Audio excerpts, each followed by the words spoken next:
สบายดีพี่น้องมาพบกับช่องสาวลาวในต่างแดนมื้อนี้แสงสิมาเฮ็ดคลิป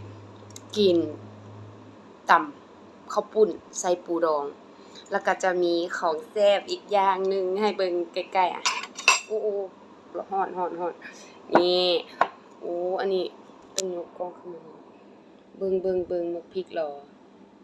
มักเผ็ดขี้หนูเด้มักเผ็ดขี้หนูปุกนี่อันนี้จะเป็นตำส้ม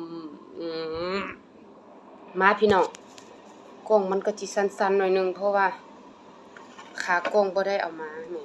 ตั้งอันนั้นมือถือซื่อๆมันก็จะบ่เห็นเนาะบ่เห็นหมดแต่ก็บ่เป็นหยังยากแล้วก็มีผักกับก็มีหลายมีผักเหม็นแล้วก็ผักหอมแป้นภาษาลาวเฮาเอิ้นผักหอมแป้นเนาะอันนี้เฮาก็เอิ้นกระเจี๊ยบคือกันล่ะติก็มีถั่วฝักยาวแดงมีมะถั่วยาวมะเขือม่วงมะเขือหืนหากผักหอมหลายอันนี้กินแล้วก็ติดใจมักลิ้นฟ้ามักลิ้นไหม้บ้านเฮาหั่นล่ะมีนอหลายต้มอันนี้ของมักเลย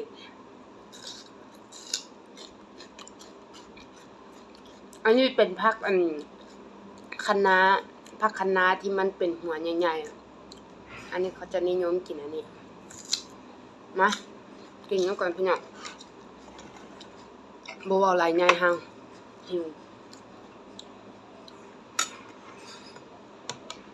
เฮ็ดจังได๋บัดนี้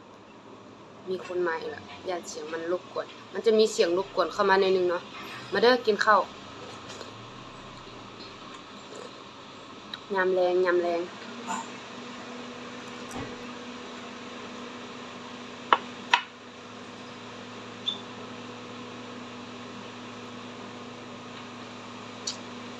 เพื่อน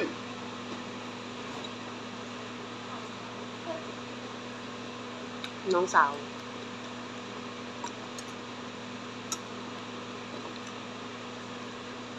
ก่อนสิกินอัน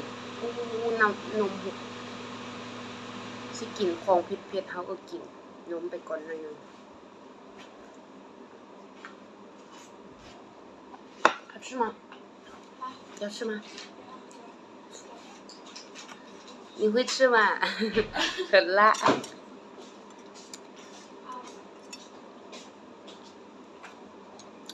吃饭，哥哥。นี่ปูดองก็มีแล้วก็มีมะเขือมีหน่อไม้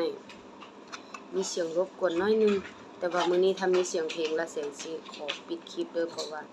เขาบ่ให้มีเสียงเพลงมันจะติดลิขสิทธิ์คนอื่นเนาะ哇，ยัง大盘呢！เดี๋ยวไผวิดีโอฟัง YouTube เด้อชุดประวัติมัน把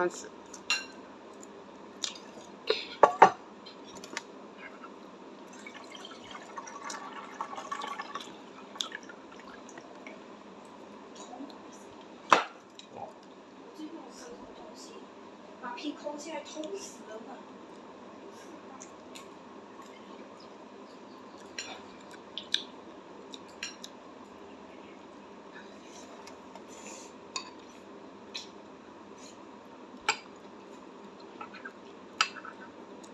好彩我没有说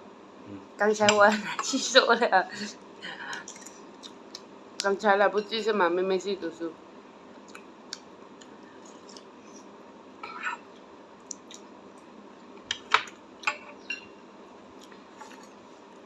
แต่เป็นคนลาวด้วยบ่แม่นคนจีน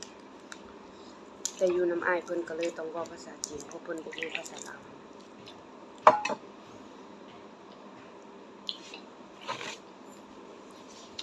菜了，哈这个这里有啊是那天你问我的那个菜哦我从泰国订回来酱5块哇，我等下才给你，有啊你做满地都是，是啊好不，那个不能收啊，你收它干掉了就能啊，一个星期能我以前是才回来炒蛋啊，简单啊，哦可以放这个啊啊，交给他尝尝小的，然后给刚好吃。你们叫什么？这个叫芫荽吗？ผัก我们也叫ผักชีฝรั่ง泰国话แล้วกู的话ผักแปน泰国话叫ผักชีฝรั่งแล้วกู话ผักหอมแปน那么样说哎？这样啊我割出来没有，那年真快啊，哦很快。是不是他没有人扒吗还是矮白的吗？